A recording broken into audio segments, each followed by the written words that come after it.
Hey guys, I'm back with a Mr. Neighbour video. Haven't seen Mr. Neighbour in a little bit now, so this is a video that came out actually quite recently. I'm trying to see when the last Mr. Neighbour video I did was actually.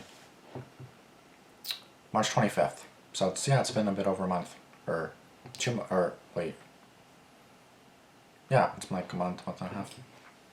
So when a seemingly nice neighbor is really a psychopath. So this, honestly, when I saw the title, I was like, oh, this is going to be good because, like, you know, it's Mr. Nightmare, and, like, I haven't seen him in a bit. This fucking shirt makes my neck look longer than it is. I do have a long-ass neck, but it's like, bruh, you're not helping Adidas. Like, fuck. But yeah, when a seemingly nice neighbor is really a psychopath. I haven't had any psychopath neighbors. I mean, they definitely could have been worse. We've had, like, not altercations, but kind of altercations. Police were called. They didn't need to be called. Nothing was going on, but the police were called. Very unnecessary, but it ended up okay. It was all fine. We don't have any beef or anything. No one's like, oh, I fucking hate you. Fuck you. Like, we're all pretty fine, for the most part. Not really any drama of any kind or anything like that. We have some nice neighbors, to be quite honest. We do. Anyways, we're going to start recording this now. And yeah, I'm very thankful we have nice neighbors because, again, some people do not, and some neighbors, as we're going to see in this video, are crazy. And I'll give this video a like. Yeah, it's about 10 minutes, 10 seconds. I'm curious what'll happen. Seemingly nice neighbor. I don't like seeing neighbors spelled this way. It is the American way, but in Canada we spell it B-O-U-R. We add a U to everything. So I don't like this. Ugh, it's bothering me. Anyways, let's go. This story follows Ivan, a man who lives in the neighborhood of the arts in a small western New York City. Over the past 10 years, he's moved around a decent amount, from his hometown where he currently resides, to Orlando, Florida, to another city in western New York, and then finally back to his hometown. He had lived in a couple different apartments since moving back to his hometown. I feel like moving is like really exhausting. Like, you move so much and it's just like there's so much shit to move. It's probably tiring. Like 10 years, that was like a decade. That's a long time. It's not like 3 times in 1 year, right? But it's still a lot. None of them anything special, until he finally found what seemed to be the perfect apartment in the attic of an old mansion that was converted into apartments. Attics are It sus. was downtown in the neighborhood of the arts, an ideal place to live for young, artistic, creative individuals. Ivan moved in with one of his childhood best friends, since it was a 3-bedroom and he would need roommates in order to maintain the rent for the place. The first year living there was uneventful, which was ideal for Ivan. As far as neighbors, there were 2 men who were likely a couple that always got into fights so loud that everyone in the building could hear, and on one occasion, This part was included to demonstrate Ivan's familiarity to drama and interesting characters living in the house. one of them locked the other out of their apartment naked, and given that the mansion was across the street from a school, the cops were called. But as long as they didn't involve Ivan or his roommates, they would try to stay out of any of the drama. After about a year of living there, a young couple, a guy and a girl in their late 20s to early 30s, moved into apartment 2, and they seemed friendly at first, and always said hi when passing in the hall or any time Ivan would be hanging out on the front porch. They're always friendly at first. They were pretty decent neighbors for the first year to year and a half that they lived there. One day, Ivan came home from work and noticed that someone had put some furniture on the front porch. Ivan immediately assumed it was the couple in apartment 2, since they had an entrance to their apartment right on the porch. As he was getting ready to head into the building, the guy living in apartment 2 came out and introduced himself as John, and told Ivan that he wanted to build a community within the apartment building. Ivan, being a people person and caring about his community, was initially all for this idea. For the next few days, Ivan would come down after he got home from work and hang out on the porch since it was springtime and he wanted to enjoy the nice weather. He would sit on the couch on the porch and either read a book or work on his computer, and for the time being, it seemed nice that the community porch was set up. A few days after he met John, Ivan... So community porch, I assume, means anybody that lives in the house can just sit on the porch, on the couch and everything. I assume it's not anybody, because that'd be kind of weird. It's like anybody could just sit on the porch, and it's just that's kind of weird, community porch. Unless it's just for the whole house, because it's like multiple people, that makes sense, but... Ivan found him and another one of his neighbors talking on the porch about something that happened. It seemed nice that the community porch was set up. A few days after he met John, Ivan found him and another one of his neighbors talking on the porch about something that happened. Someone had stolen another neighbor's motorcycle from the driveway, Everybody ended up having a small tenant meeting where they waited for the cops to show up and tried to make the one neighbor whose motorcycle had been stolen feel better.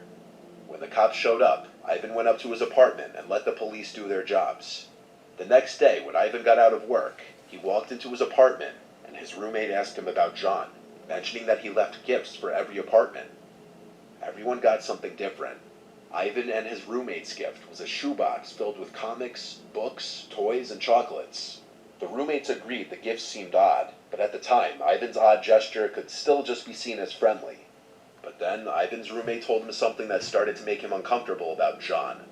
His name wasn't John, it was Sean. Ivan considered the fact that maybe he misheard his name since they can sound similar, until he remembered that the guy even spelled out his name for Ivan as John when they first talked.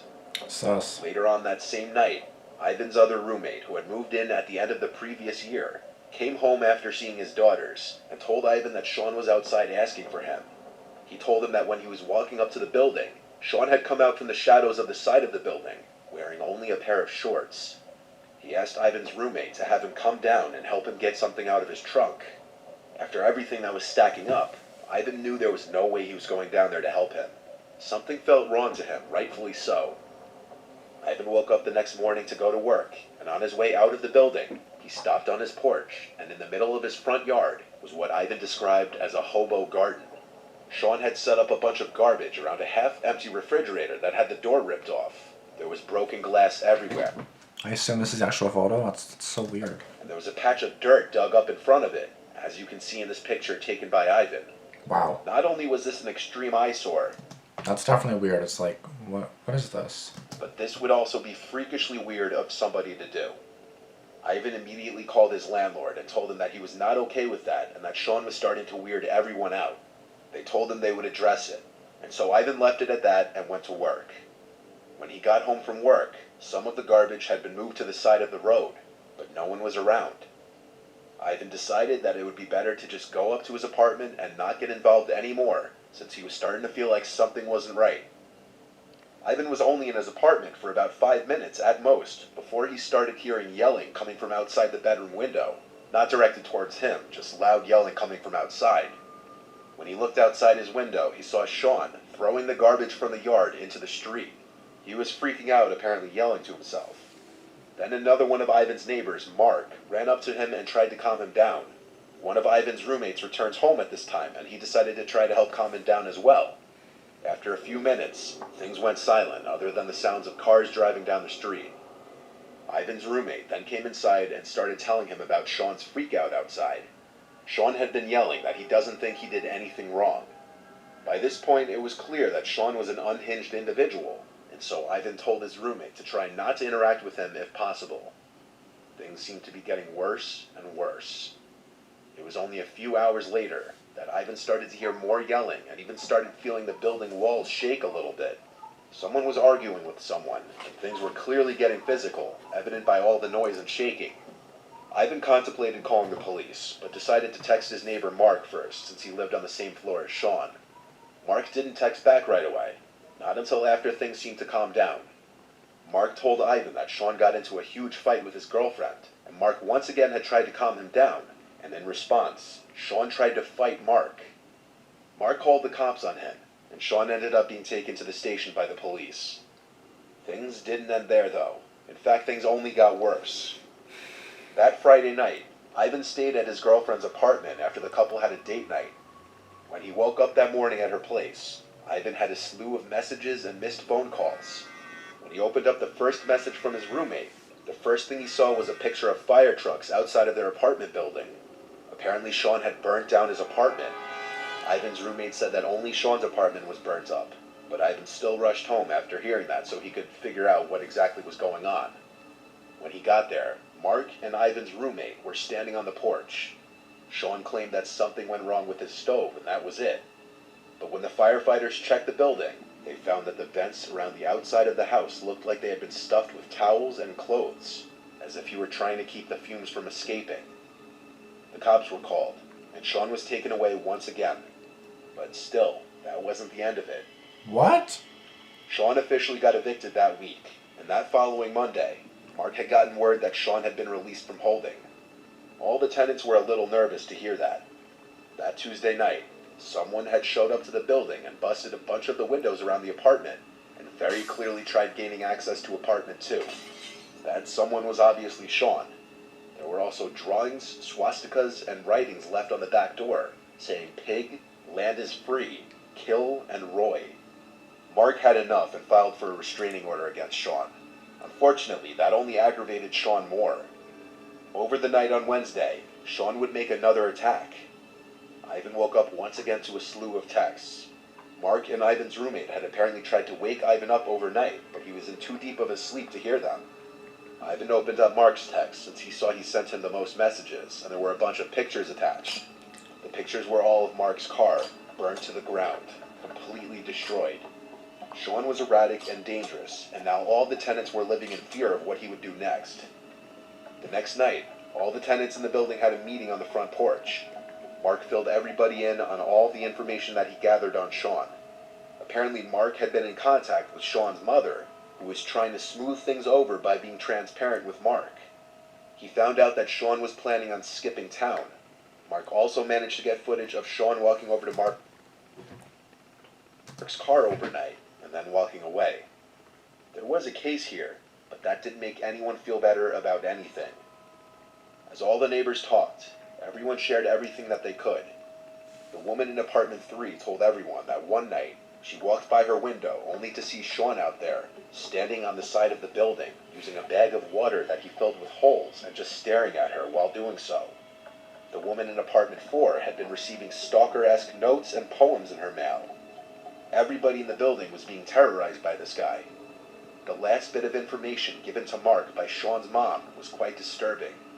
Sean's mom said that he had been following Ivan, his roommates, Mark, and the woman in apartment 4. Not only that, but Sean had followed Ivan to his girlfriend's house and watched them through her windows. Ivan knew the man was dangerous and was now stalking him and potentially his girlfriend. For the next week, if Ivan wasn't standing guard on his front porch, he was checking in on his girlfriend's house. Thankfully, a few days later, the tenants finally got news that Sean had been arrested. Shortly after that, Mark and half It's about damn time. of the other tenants moved out of that building since they had had enough. Ivan and his roommates have stayed living in the building to this day and haven't had any issues since. But hopefully for their sakes, Sean won't be getting out of jail anytime soon. I don't even know what to think. Like, I don't even know what the, like, again, when I hear videos like this, like, with all the names, it just kind of confused me, and I was like, wait, what's happening? Like, I thought John was Sean, right? Like, Sean is his real name, but Sean introduced himself as John. John was, like, the really weird neighbor, and really creepy neighbor, like, he broke up with his girlfriend, and then, I guess, left, right? And then, I guess, after that, that's when all the harassment started happening, so it's as if all that started happening, I think, after they broke up. Let me just go back for a second and make sure that was the On the case. porch and either read a book or work on his computer. And for the time being, it seemed nice that the community porch was set up. A few days after he met John, Ivan found him and another one of his neighbors talking on the porch about something that happened. Someone had stolen another neighbor's motorcycle from the driveway. Oh yeah, so it started with a motorcycle stolen. Was that stolen by Sean, or what's happening? Everybody ended up at least do their jobs. The next day, when Ivan got out of work, he walked into his apartment, and his roommate asked him about John, mentioning that he left gifts for every apartment. Everyone Yeah, got the whole gift thing sounded kind of weird too. Let me skip ahead a bit more. Ivan's odd gesture could still just be seen as friendly. Wait. Read, the gifts seemed odd, but at the time, Ivan's odd gesture could still just be seen as friendly. Ivan's odd gesture. Didn't they say John just did that? I'm so lost. Into his apartment, and his roommate asked him about John, mentioning that he left gifts for every apartment. Yeah, so, what? Everyone got something different. Ivan and his roommate's gift was a shoebox filled with comics, books, toys, and chocolates. The roommates agreed the gifts seemed odd, but at the time, Ivan's odd gesture could still just be seen as friendly. Because the way that he's wording it, Ivan's gesture, as if it was Ivan that did that, but it was John, or Sean. Then, Ivan's roommate told him something that started to make him uncomfortable about John. His name wasn't John, it was Sean. Anyway, so basically, John or Sean is just basically a psychopath. That was definitely a weird story. Like, I didn't really understand, like, half of it, because there's so many names and there's so much stuff going on. I hate how crazy someone needs to get before they're arrested, and even then they end up getting out easily, right? These stories are always so addictive to binge watch, as dark as some may be.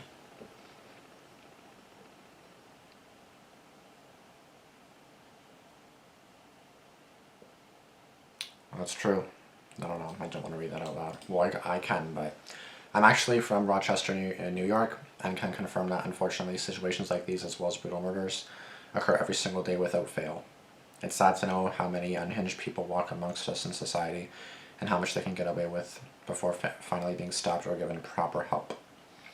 And again, sometimes it may not even be their fault. Like, obviously it's their fault because they're the ones doing this stuff, but like if they have like a mental disorder or mental disability or something that they can't even control it, then it's like, that's why it's very, you know. Haven't seen a single story video since the one about the Vegas. I'm pretty sure the Vegas one was like years ago. Some of the story is actually really creative. Glad to still, you can still entertain your audience after 8 years. Edit, I know the stories are real. I was talking about the format of the video.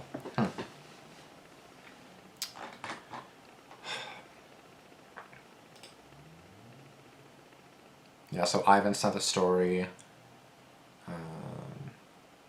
Yeah, Ivan sent the story. So again, John or Sean ended up stalking Ivan and then his girlfriend and stuff like that, and that's just really scary. That's always my like worry. That's always my worry about moving out, because I'm still at home, obviously. But that's always been my worry in terms of like meeting somebody, how having a roommate. If they don't like who you are, they don't like what you are. If they don't like how you are, or you don't like how they are, it can just end up being a mess, and then like you don't want to get killed because of something like that. You know what I mean? Like you can literally get like murdered and, you know, attacked and for no reason. You know what I mean? That's why it's like you never really know your neighbor. You never really know you may not even know your roommate. You know what I mean? It's scary. So I'm terrified to move out, because then if there's a roommate involved, then it's like, hi. You know, it's scary. Anyways, please guys be careful. Apparently, especially if you're in Rochester, New York, apparently. Yeah, if you guys want to explain this story, because I don't want to watch the whole thing again.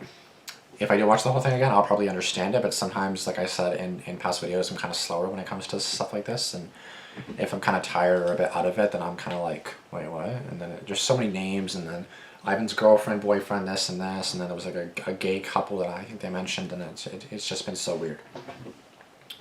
So that's why I'm not really keeping up with all this. Yeah, because I know they mentioned like a gay couple at some point in the beginning of the video. Anyways, yeah, if you guys want to fully explain what you guys thought this video was about, or what they're trying to say, then you can let me know in the comments down below. As you guys know, I read all your comments. I respond to some of them, but I basically heart each one unless it's a hate comment. So you'll probably get hearted and I'll likely see your comment. So comment whatever you want to. Good or bad, I'll read it. Again, thanks for watching. Comment down below your thoughts. Comment down below what you guys think, how you guys think like this story was together. And what I mean by that is explain what happened here in a really short synopsis if you can. And then I'll read it and then I'll probably understand more. But as of right now, I'm still kind of confused. All I know is that Sean is a psychopath, and I hope he's still in jail. And I really hope he's not watching this video, otherwise he's gonna come after me next. But yeah, I'll see you guys later. Burning down someone's apartment, that was crazy. The fact that they had like the real photos and stuff too was crazy. Like the photo of like the weird encampment in front of their house, and then the fire trucks, and it's just like, what the fuck is happening? Like there was like stuff in the vents, like clothing, like as if to like stop stuff and set a fire. Like that's fucking crazy. Like bruh, that's my fear. Like fuck. But yeah, please be safe, guys. Subscribe to myself and Damian. Turn on post notifications for both of us, and I'll see you guys later. Deuces. Peace.